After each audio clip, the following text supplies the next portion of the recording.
Hi guys. So lately I've been getting a lot of people saying that they would like to know like my story. Um and for the longest time I think to myself, why would you ever want to know about my story? But I guess I'll do my best to give you a breakdown of how I kind of started Dioné Cosmetics and where it stemmed from. It's a really long, convoluted story. Makeup was never really a part of my life ever until I was like 28. Um, I was a tomboy when I was in high school and junior high. Well, first of all, I wasn't really allowed to wear makeup when I was younger. I wasn't allowed to wear makeup until I was about 16. And by the time I turned 16, I was such a tomboy that I wanted nothing to do with makeup. I didn't understand it. Um, when I went out, when I became of legal drinking age, I did go out. And I would wear a little bit of makeup, mostly just mascara and eyeliner, nothing really crazy. Um, Nothing like what's going on right now.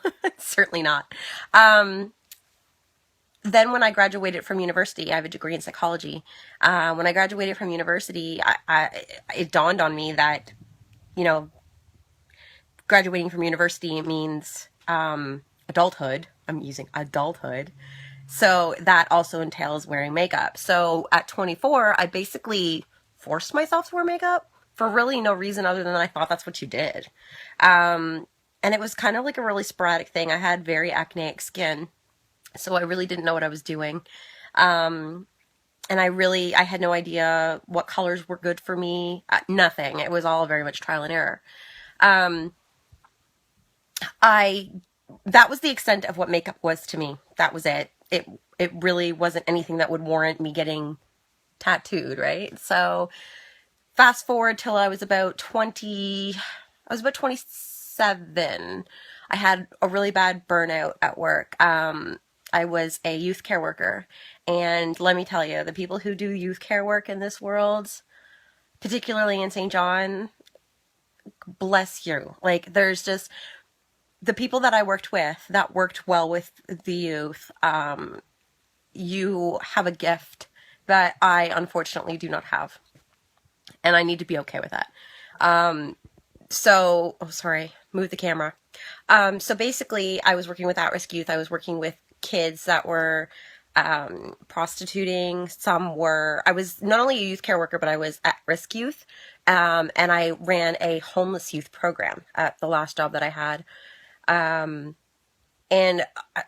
things that I would see and hear and experience, being told by nurses that the girl that I had taken to the hospital was going to die. I mean, the stories I could tell you go on and on and on. Sorry, guys. So I had to leave because I can't help somebody if I can't help myself, and I had to be okay with that. And it took me a really long time to be okay with that because I don't like to fail at anything. And I didn't fail at it, I just wasn't good at it. It wasn't something I loved it, and that was the sad thing. I loved working with youth. I loved making connection with them, and I loved doing something that made a difference for them. But I wasn't really good at it. I didn't really have it in me to be the person they needed me to be. So I had to swallow my pride and say, I can't do this. So that resulted in stress leave and unemployment. And during that kind of like downtime, I was 27 and I started to think to myself, like, what am I doing? I can't remember the last time I did something that just brought me like crazy joy. And that's all I wanted out of anything. All I ever wanted to be in life was happy. And all I ever wanted to do in life was help people. So how do you take those two things and merge them together? I didn't know. Those of you who know me know I love the Backstreet Boys. They're tattooed on my knuckles. I heart BSB. You know I love them. So I was watching YouTube videos of the Backstreet Boys, stuff that like took me back to when I was like 16 and things weren't so stressful and things actually made sense. And on YouTube, there's a section where they actually tell you what videos they recommend for you, like videos that are recommended for you. And most of it was like Backstreet Boys and stuff like that because I had spent hours on end watching Backstreet Boy videos on YouTube. But there was one video that kept popping up that said recommended for you, and it was a video of a girl, and I clicked on it because I was curious. It was a video of a girl doing makeup in her bedroom. It was a high-speed video. It was to the song Don't Ya by Pussycat Dolls. And she was doing things with makeup I didn't think were possible. She was blending them in a way that just, it looked like a masterpiece. It looked like art. And it was something that I had never seen makeup like before. I knew makeup, was very much an art form, but it was just never anything that spoke to me. And I don't know if it was just serendipitous that, I came across this video right when I was looking for something. So anyway, I watched that video, and if anybody wants to know what video it is that found me my burning passion, let me know and I'll send you the link. But it was by a YouTuber named Panacea81. Her actual real name is Lauren Luke, and she has actually gone on from doing YouTube videos to creating her own line of makeup brushes, and she has video games, made in her likeness and stuff. Like she's pretty awesome, but she was the one that started it all. And then from there, it spiraled. Like I would watch video after video after video after video of makeup. And then I got thinking to myself, well, all right, I watched enough of it. Let's see if I have it in me. Let's see if I can actually do some of this stuff. So I ordered some pretty cheap ass makeup, pretty sketchy stuff, but it did what I needed it to do. It did exactly what I needed it to do. It helped me realize that I had something that I could kind of mold a little bit. I had the raw kind of talent. I hate to use that word, but the raw talent. But I also had the desire to learn more.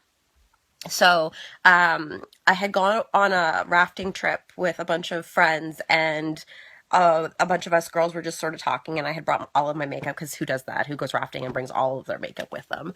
That would be me. And I decided everybody wanted to get their makeup done, so I did their makeup just for fun, and I loved it. I loved doing it, but I remember somebody saying you should really go to school for that. And I couldn't get it out of my head all weekend. I was like, could I really? Here I am on stress leave, unemployment essentially, and I needed something that I could do. So I said, yeah, you know what? So I got back into the city and I applied to go to the makeup school here in St. John. And I went that following fall. And while I was there, I ended up being found that I was actually really good at it. Not only was I really good at it, I enjoyed it. I loved it. Seeing beautiful makeup done, it's like, it really is art to me. Like, it's not just something to make you look and feel good. It's an expression. It's an art form. It's exactly what I was looking for. And while I was there, I ended up getting top marks in the province for makeup application, and I also won a province-wide fantasy competition.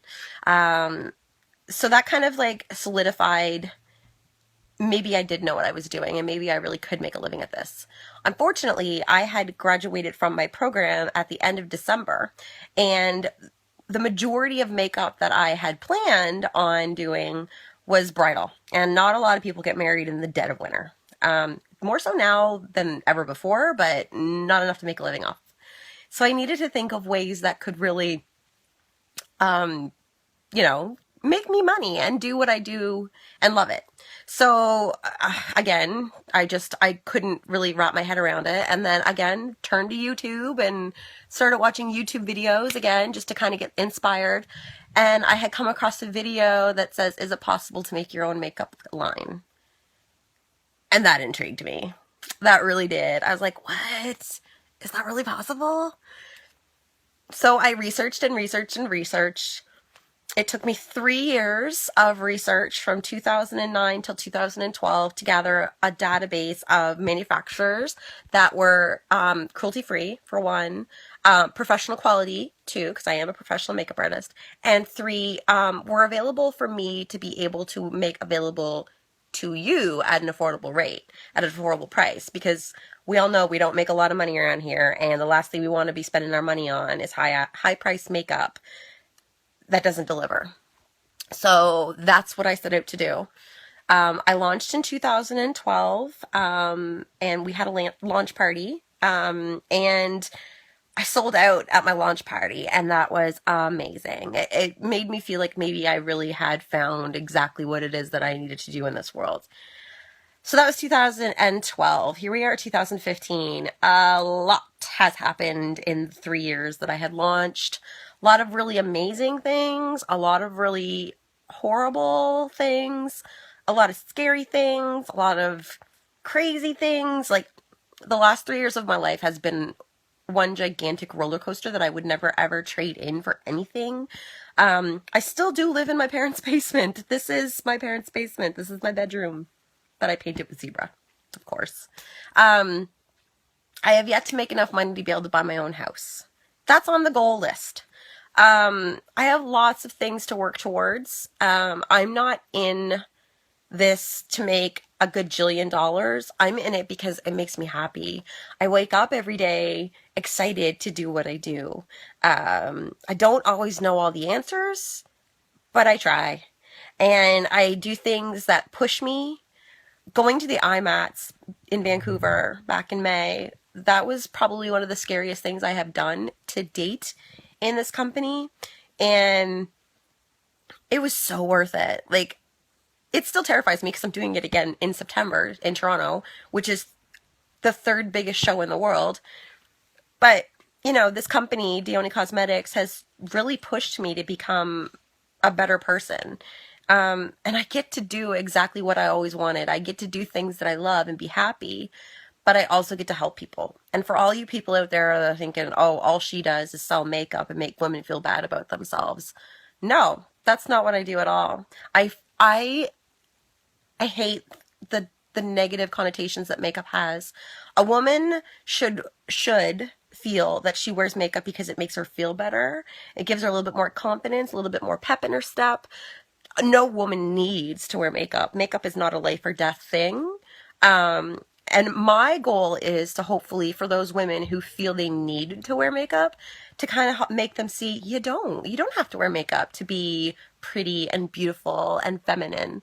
And for the women out there that feel like wearing makeup makes them lesser, because I've experienced those women too, where they think, oh, I don't wear makeup because it's just guck, and you need to see the other side of the coin. It's freedom of expression, it's art, it's ways to make yourself stand out. And if you don't like makeup, that's fine. But for me, makeup has been my savior. It's my heartbeat, you know, it's that. And I had a psychology degree and had plans on, you know, being a peacekeeper or whatever I had in my mind at my young old age of 23. But that's not what the world had in mind for me. And I wholeheartedly believe that I was put here to do this. And I will put Dioné on the map. I will be known as a makeup company and a person that helps people first and foremost, above all. And I will continue to do what I love to do, because that's exactly what I was put here to do, is to help anybody and everybody who's just looking to feel a little bit better about themselves, whether that's with or without makeup.